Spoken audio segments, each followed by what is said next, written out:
Hey YouTube, how's it going? Welcome to the channel, Casual Booster Box Openings. You might notice something different. You're not gonna hear the sounds of just boxes being opened. I just started setting up my video capture, audio capture setup, and haven't been playing Digimon for a while, slowly getting back into it because of some friends that started playing, so we're gonna get back into some booster box openings.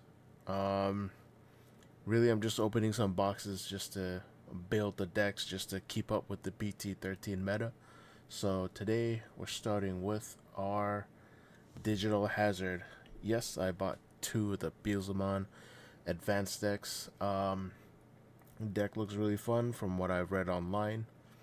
Very similar to Lightsworn's back in Yu-Gi-Oh! So we'll see if we'll get our hits. Don't know too much that might be in this set. I do know there's some Beelzemon support, and if we do pull anything good, we will put them in our Dragon Shield gold sleeves. So I'm gonna cut open the box.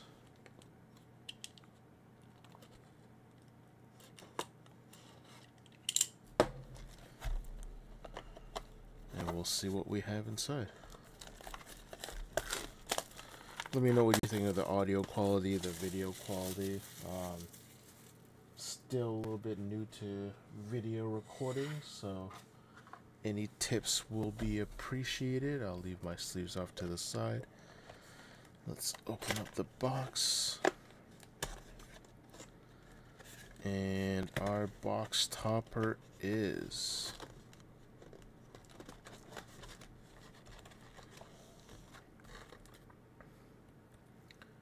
looks like the starter deck Mastodon. That's actually a pretty good card and actually a pretty good box topper. So let's get started. EX-02 Digital Hazard.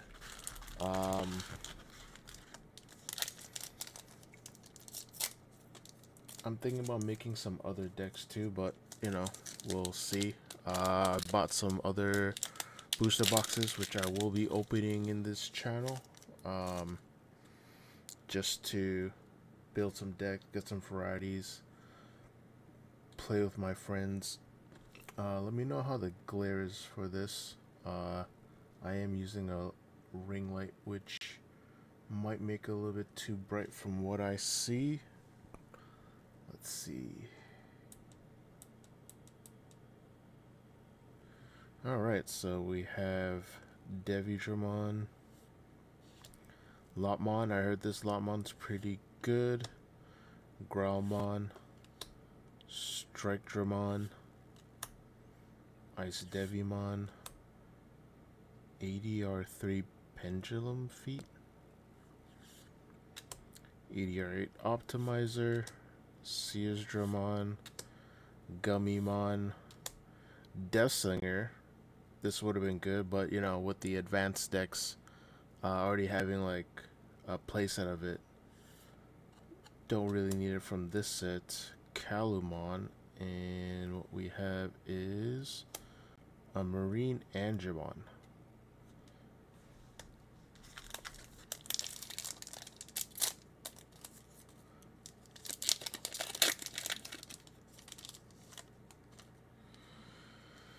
Alright, Mephistomon, Ground Locomon, Gargomon, High Speed Plug-in D. Apparently this thing might be worth something. ADR Creepens, Horn Striker, Offensive Plug-in A, ADR2 Searcher, Hotmon, more Growlmon, and then we have Henry Wong as one of the tamers, and the Beelzemon. Alright. We've got one copy already, so just need one more. Still kind of debating how many I want to play in the deck. I've seen some people run 2, some people run 4, so having more copies isn't too bad, but it's nice to be pulling Beelzemon since being up in Canada, it's a little bit hard to get products sometimes.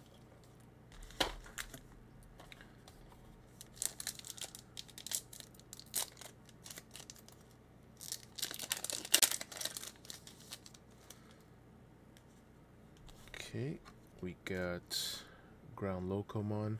And don't worry guys, I'm gonna start speeding up once we start seeing repeats of cards.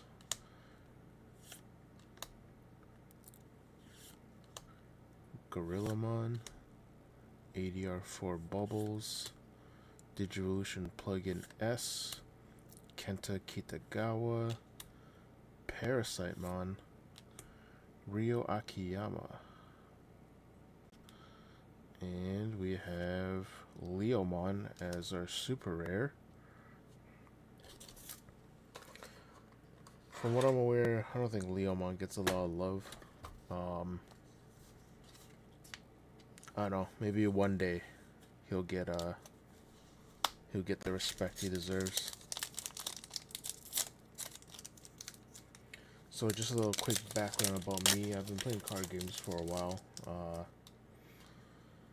Started off like most people when I was younger, playing Yu-Gi-Oh. You know, I had the Yugi and Kaiba starter decks, and I remember the very first booster pack I bought was Legends of Blue Eyes, White Dragon, and I remember, you know, Itmon. It's a shame it got limited to one, but understandable. And ooh, this looks like a alternate art Cyberdramon. Look at that texturing. Great looking card. Yeah, in my very first pack of Legends of Blue Eyes, I ended up pulling a Raigeki.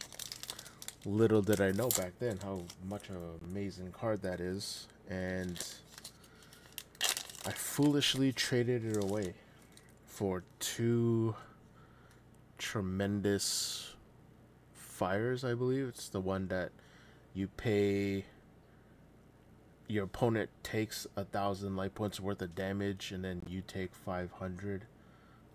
You know, back in the day when you were watching Duelist Kingdom, everyone had 4,000 life points. So the person that traded to me was like, hey, you know what? If you use two of these, that already brings them back to like 2,000 life points. So, you know, they're like, you can get rid of life points instead of having field presence. Oh, foolish trade. Luckily for me, I was able to recover some Raigekis through various, you know, booster packs and, you know, the sets that gave like the secret rare version of Raigeki. And then kind of moved on from Yu-Gi-Oh after that. Yu-Gi-Oh got really weird for me. Ooh, Labramon. I heard this is good for Imperialdramon decks. Thinking of making one myself. Kazushioda, Talmon, a Reaper, and Guillemon. Yeah, so I played through the Synchro era. Played up to like, what is it, the Xyz era. We ended up playing Yu-Gi-Oh on Duel Network, if you still remember that. I think eventually became Dueling Book, but afterwards, you know, he made an Xyz deck with the Nordic theme, I believe, and I gave up Yu-Gi-Oh after that. I'm like, you know what, this Xyz stuff is getting ridiculous. I thought synchros were ridiculous already, but Xyz, nah, I wasn't gonna play any of that, so stopped playing for a bit. Eventually I came back because I've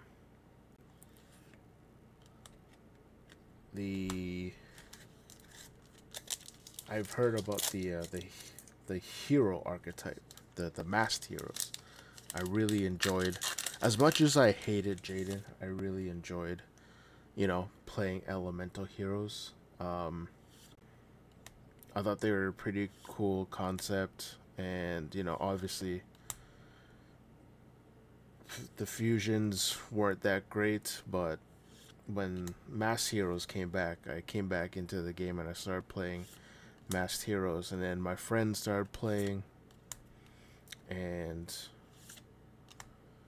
yeah, we were just playing Yu-Gi-Oh. My buddy, he ended up playing Six Samurais, and we ended up just,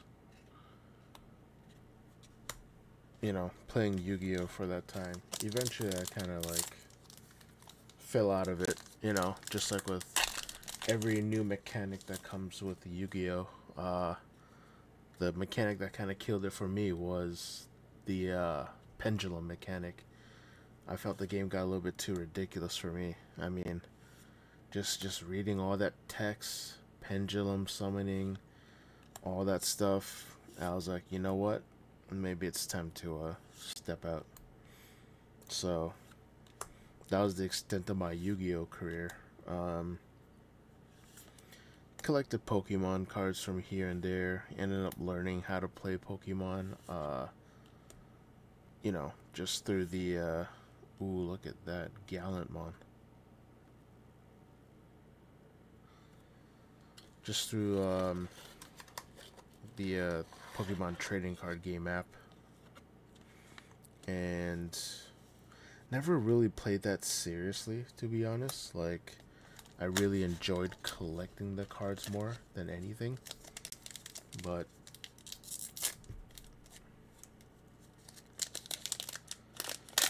so that was just the extent of my Pokemon. Ended up playing Magic the Gathering. Joined during the Cons of Tarkir block. Really started to learn how to play the game. Went to my Friday night Magic drafts, and for those of you that enjoy Magic, you know, I was lucky enough to pull the Flip Jace from the Magic Origins boosters, and I think that playing Magic is what allowed me to, like, you know, find an archetype to enjoy playing in, you know. Ooh, Gallantmon Crimson mode. Now I'm unsure, but since it is textured, I assume this is the alternate art version. I didn't get a chance to see the entire play or like the card list and the art on the Digimon website, so a really solid pull there.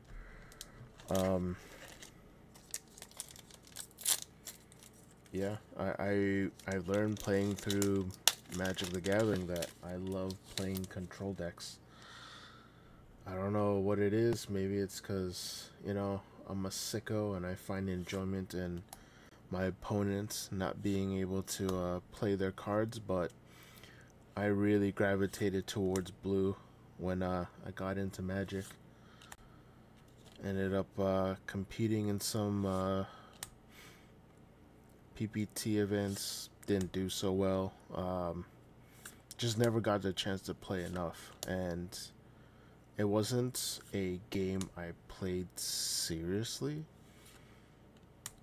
Terriermon, I heard this card is relatively good.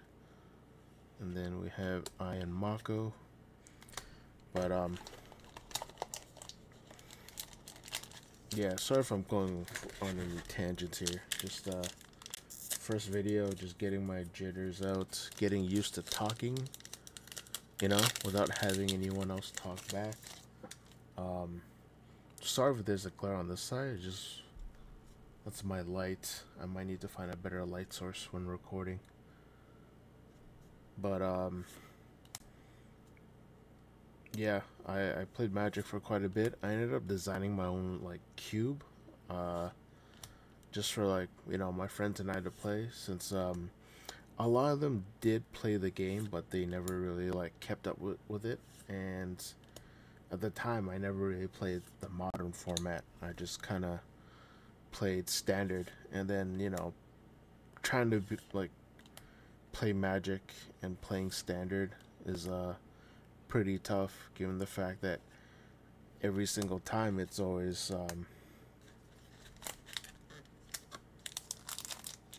you know, different metas, rotation, constantly keeping up. You know, I played up till, what would it be? I don't remember if Shadows over Innistrad was before Kaladesh. One of those blocks. I essentially played up to there, and then eventually I stopped. I just couldn't keep up with the changing meta. And obviously one of the best control cards I feel in that set, or in that block, Torrential Gearhulk, was just insanely expensive. So the Gearhulk ended up just being put in my cube, and whatever I had for my decks I just used for the cube instead. Ooh, Shu Chang Wong. I think she might be decent in some hybrid decks. There's the Kato and a Kalumon. So yeah, couldn't keep up. I ended up making a modern deck. Let me know in the comments if you can guess what it is, but needless to say, it's a monocolor deck. It's also a control deck, and the hint I'll give is you have to assemble it to really get use out of it. But once one piece is gone, then the entire deck kind of crumbles. So let me know in the comments if you know what deck I play in the modern formats. Marine Angemon, and then we have Mega Gargomon.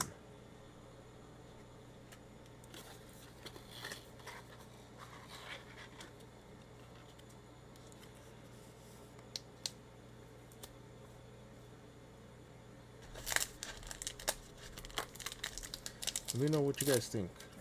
Should I stick to this format of, you know, speaking, telling stories, giving my opinion on certain cards? I do plan on paying more attention to Digimon now. You know, I played a lot of it last year. Obviously, during that time, you know, Digimon just came out and it was the pandemic. And, you know, finding a product was very hard, especially with 1.0 and 1.5 with all the scalping. Ooh, Henry Wong alternate art. This looks nice. Look at that.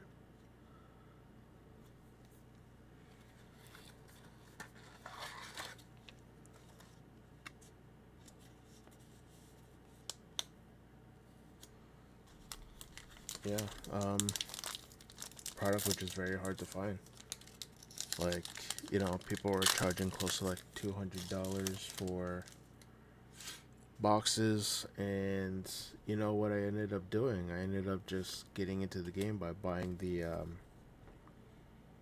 what are they called? The special packs, you know, the ones that come with like 3 packs of 1.0 and 3 packs of 1.5, just because the cost of buying those was actually cheaper than buying an entire box.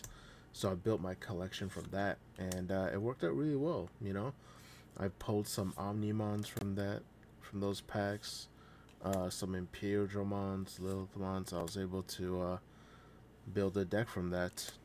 There's another Henry Wong and a Impmon. Just to give a side-by-side comparison to the full arts or alternate arts and the regular one. But yeah, after, you know, restocks came in, opened up some more products, you know, I pretty much played up until the BT7 format, attended pre-release events, I remember I ended up playing this one pre-release event. It was I entered for both days during, I think it was BT5, I believe. BT5. I ended up entering the pre-release both days. I had a Zulongmon and was it a Zulongmon or Hexablaumon? I think Hexablaumon was might have been BT6. But yeah, I had a Zulongmons in both my pre-release events, and while I didn't get to win, I did make it harder for a lot of people. Again, I'm just someone that just gravitates naturally to control decks, and it seems like no matter what format I play or what game, control cards just come to me.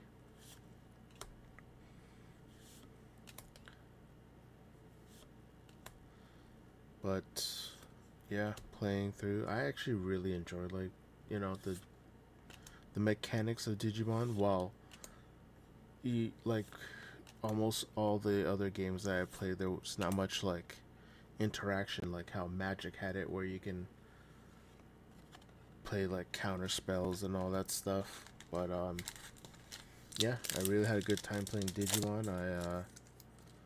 I played Shine Greymon, obviously, you know. Really love the DP reduction. Got a lot of TKs just from the special sets. So I remember when I built my Shine Greymon deck, all I needed was like a few Shine Greymons, and I was lucky enough to have a friend that was able to open a lot of product before the scalping hit. So lucky enough to make a Shine Greymon deck, and yeah, attended weeklies as much as I could, attended pre-release events as much as I could. Megadramon.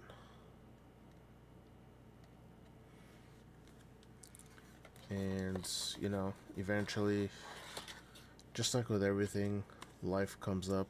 After I was able to be lucky enough to open a case of BT6, be sure to check out those videos if you would like to know. Hunting down for the Ghost Rare Omnimon.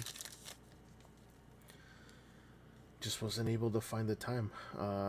Played a little bit of BT7 format, not that much. The last event I played was Locals, that I showed up with randomly with a Lilithmon Eismon deck, and luckily enough I was told that this time around the event is a winner box event, and I ended up going undefeated with the Lilithmon. So that was probably like my greatest achievement,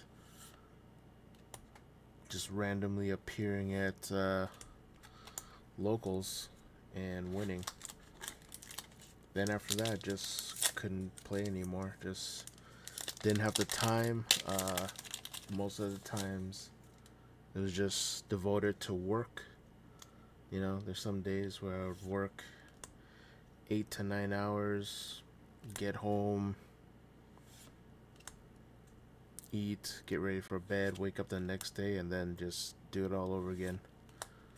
So at least now, with everything kind of calmed down with work, you know, I have some friends that really wanted to get into playing Digimon, so we're back at it.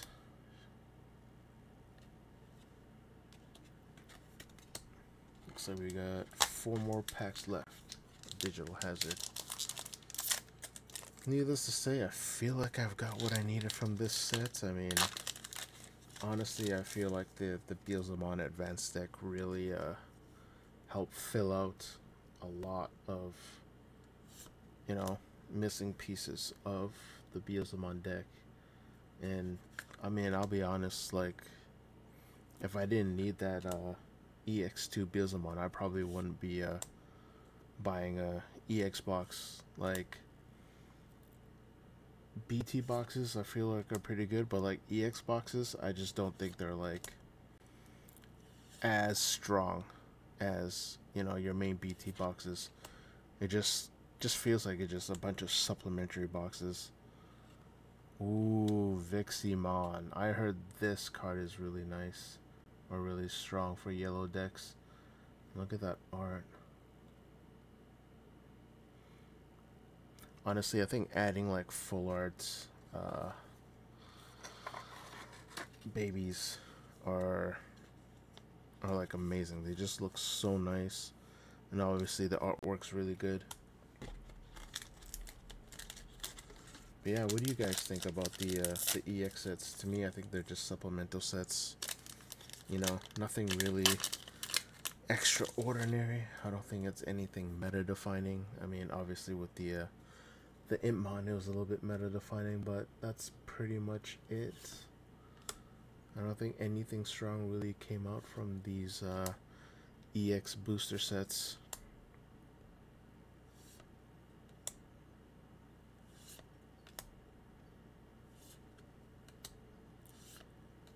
And next, another Digimon, Rapidmon, Terriermon, Iron Mako. Alright, last two packs. I don't remember seeing what the ratios were, but I think I pretty much got everything, right? Let's just speed through these. I think we've seen enough. There's Gargomon, Creep Hands, Plug-in A, Labramon, Searcher,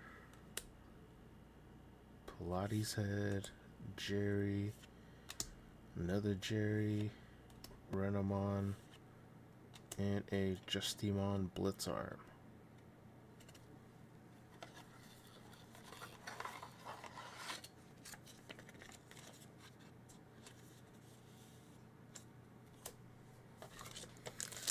Final pack. Let's see what we get. But yeah, you know, if you guys want to hear more stories about me and card games, there's a few others that I played, you know. One that I've actually played competitively, actually. Probably the most competitive I've ever been for playing card games. And I'll give you a quick hint. The name of the card game, it's not that popular now, but it's, funny enough, named after a Magic the Gathering card. And yes, it's also in the blue color. So let me know in the comments what you think it is, but let's look at what we've pulled so far. We got, sorry for the glare, Justimon Blitzarm,